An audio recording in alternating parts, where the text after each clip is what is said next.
कृते जनार्दनम त्रेतायम रघुनंदन द्वापारे रामकृष्णच कल्लव श्रीपाद श्रीवल्लभ. जय शिवराय मित्रांनो, श्रीपाद श्रीवल्लभांचं जन्मठिकाण श्री पीठापुरम या ठिकाणी आपण आज व्हिजिट करणार आहोत. येथे जाण्यासाठी आपण विमानानेही जाऊ शकतो आणि रेल्वेनेही जाऊ शकतो. विमानाने जाण्यासाठी आपल्याला मुंबई किंवा पुणे येथून राजमुंड्रीपर्यंत जावं लागतं. तर रेल्वेने जाण्यासाठी पुणे किंवा मुंबई येथून 2 ट्रेन आहेत. एक तर LTT विशाखापट्टणम जी 10:30 वाजता पुण्यामध्ये असते आणि ती दुसऱ्या दिवशी सकाळी 8:30च्या आसपास पीठापुरमला पोहोचते. आणि दुसरी कोणार्क एक्सप्रेस. आम्ही निवड केली ट्रेनची.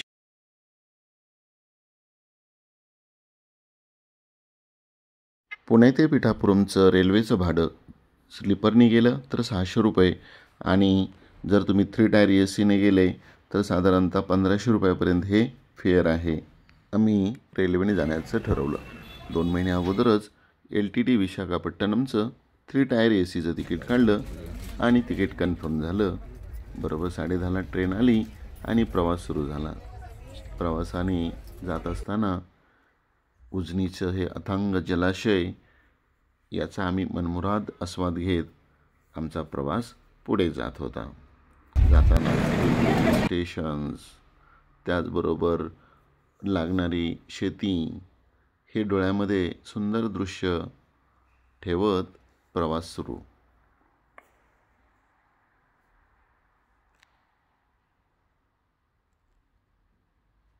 राजमुंड्रीच्या पुढे गेल्यानंतर अशी छान शेततळी दिसतात आणि त्याच्या साईडला भातशेती आणि मध्ये बांधावरती नारळाची सुंदर झाडं.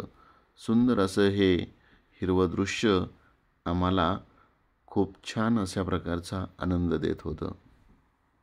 जवळजवळ 22 घंटे हा प्रवास चालला होता. सकाळी 10:30ला निघालेली ट्रेन दुसऱ्या दिवशी 8 वाजता पीठापुरम येथे पोहोचते आणि आम्ही बरोबर सकाळी 8 वाजता पीठापुरम येथे पोहोचलो. जाताना हे सर्व दृश्य डोळ्यामध्ये साठवून ठेवत होतो आणि आस लागली होती ती पीठापुरमला पोहोचण्याची. आणि पोहोचल्यानंतर तिथं श्रीपाद श्रीवल्लभांचं दर्शन घेण्याची. स्टेशनवर उतरलो आणि पुढे रिक्षाची वाट पाहत आम्ही पुढे चालत राहिलो. जाताना रेल्वे स्टेशनवर एक छान असं सुंदर दुकान सुद्धा आम्हाला दिसलं. तुम्हाला सांगायचं विशेष म्हणजे पीठापुरमला येणारे 70% भाविक हे महाराष्ट्रातून येतात. ही विशाखापट्टणम LTT गाडी जवळजवळच खाली होते आणि अर्धीहून ती पुढे जाते. ट्रेनला बाय बाय करत आम्ही निघालो रिक्षा स्टँडकडे. हे सर्व महाराष्ट्रातले भाविक. जाताना हे सुंदर असं यामध्ये हाताने बनवलेल्या छान शोभेच्या वस्तू वगैरे सामान आहे. क्या रेंज से क्या छोटा साइज का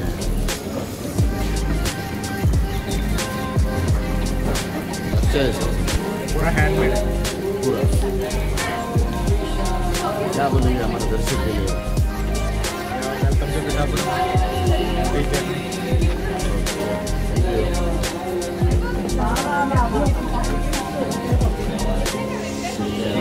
आपका लेना है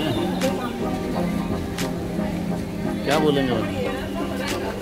हाँ, पीठापुरम श्रीपाद श्रीवल्लभ जन्मस्थान and Ramaswamy Shivya, and today I am very much Sri Shankaracharya Sri Vidya Hanushya Sabha. उतरल्यानंतर या दत्तभक्त वहिनी आम्हाला भेटल्या.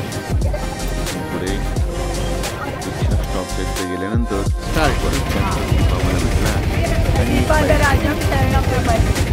हा जे काही तुम्हाला आज रोज बघताय हा श्रीपादांच्या राखी पौर्णिमेला आलेला आहे आणि हे सगळे जे आहेत भक्त हे केवळ श्रीपादांसाठी सुरू करून आलेले आहेत.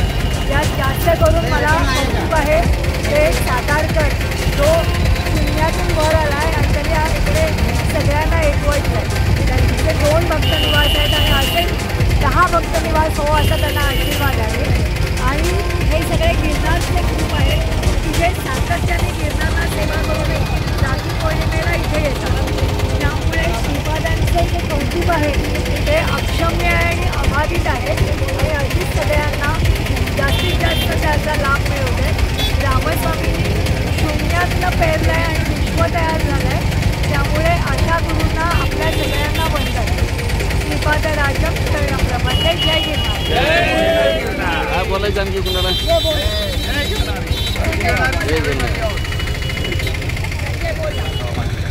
ओके, बोला सर, बोला. सातारा गरज.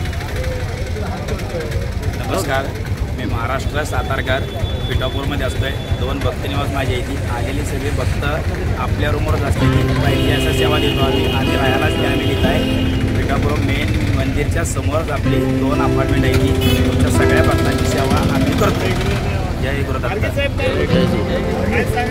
जय गिरनारी.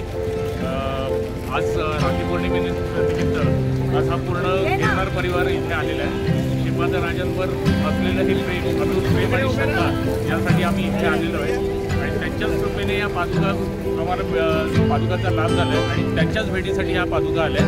तर सुंदररित्या आमचं दर्शन होऊन आणि श्रीपादांचे आशीर्वाद या संपूर्ण परिवाराला मिळवून अशी त्यांच्यासाठी प्रार्थना. धन्यवाद. जय गिरनारी.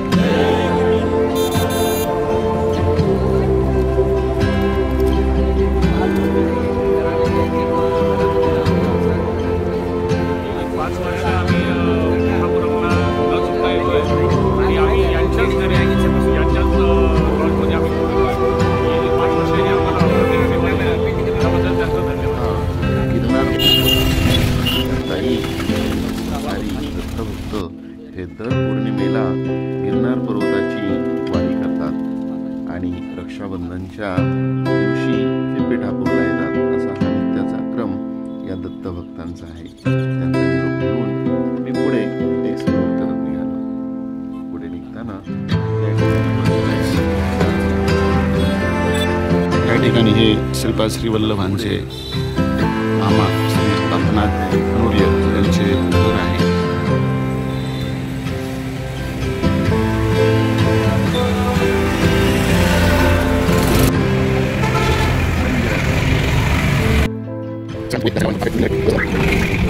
मार्ग या ठिकाणी आहे.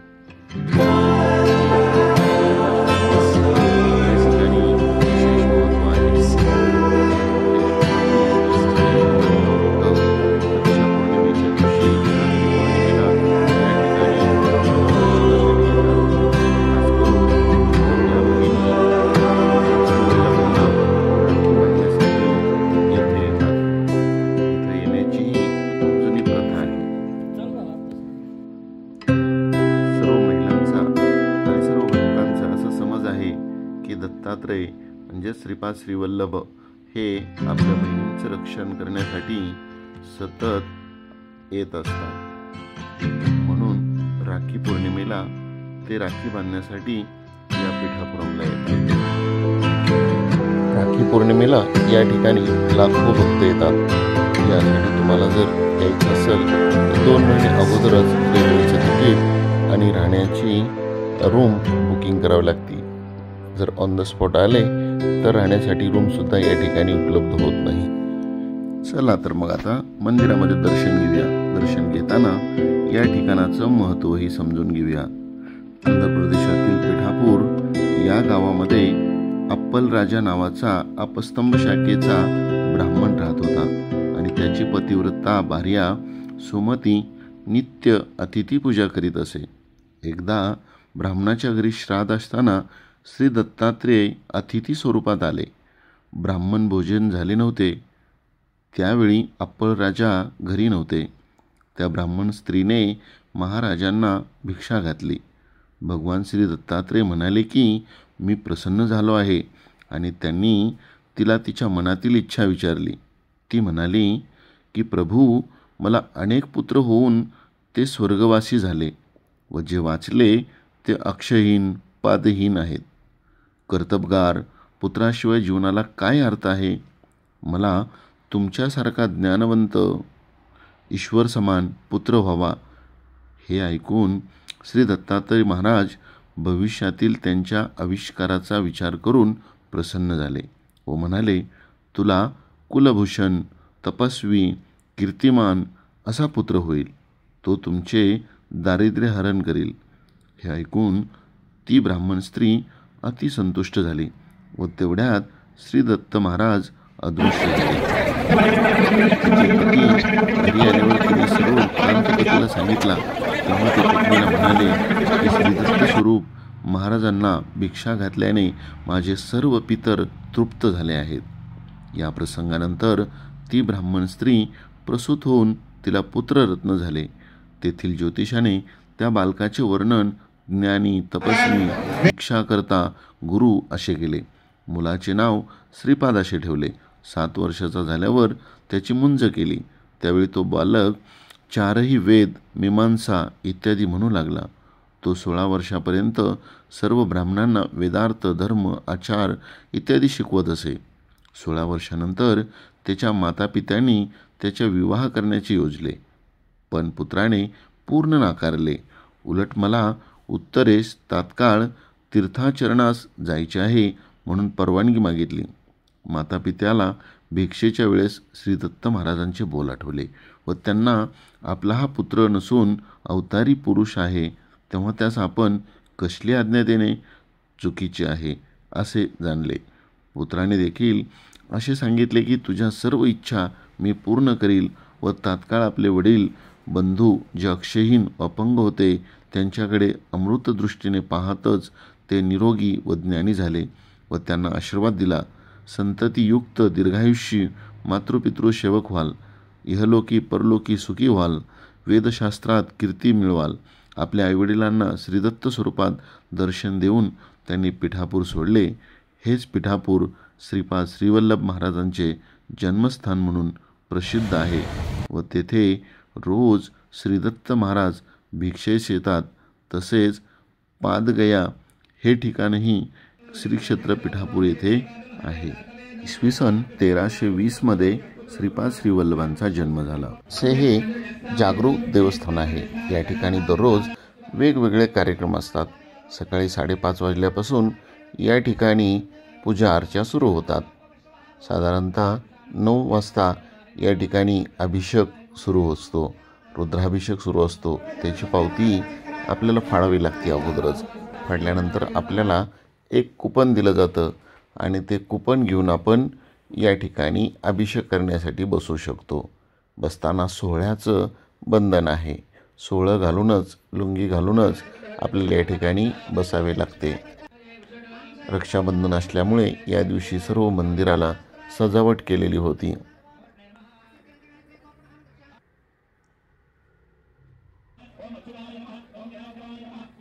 बाहेर औदुंबरचं वृक्ष आहे आणि या ठिकाणी अनेक भाविक आपल्या मनातील इच्छा अपेक्षा व्यक्त करून त्या ठिकाणी नारळ बांधण्याची प्रथा आहे. त्या ठिकाणीच श्रीपादांचं ही छान अशी सुंदर मूर्ती आहे. मूर्तीचं दर्शन घेऊन आतमध्ये गेलं जातं आणि मंदिराच्या वरतीही श्रीपादांची सुंदर मूर्ती आहे.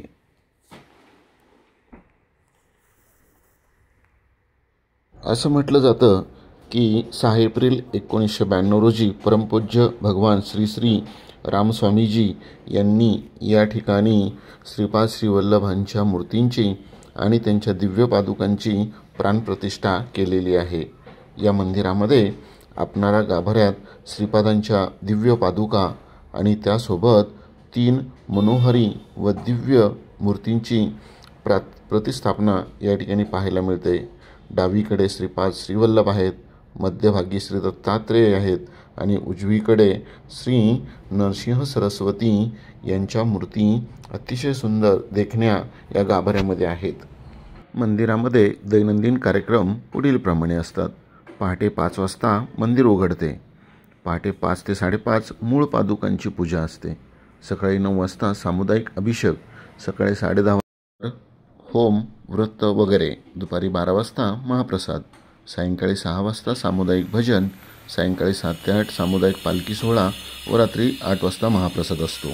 मंदिराचं महत्त्वाचं आकर्षण म्हणजे संध्याकाळची पालखी. ही पालखी अनुभवणं एक अद्भुत असा अनुभव आहे। संध्याकाळी 7 ते 8 ही पालखी होते। यासाठी 2 पालख्या समोर घेतल्या जातात।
kasih pencerahan.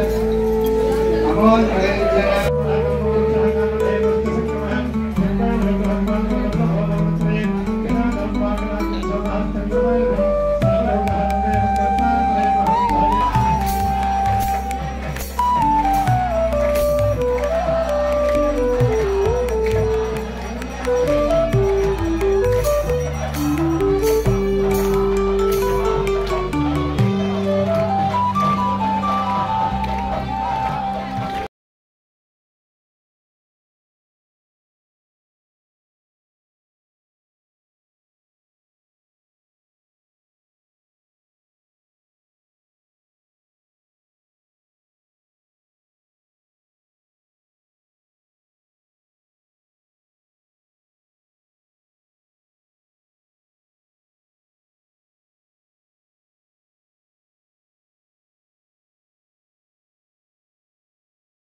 त्यानंतर बाहेर गेलो आणि बाहेर गेल्यानंतर एक गिरनारचे महंत भेटले.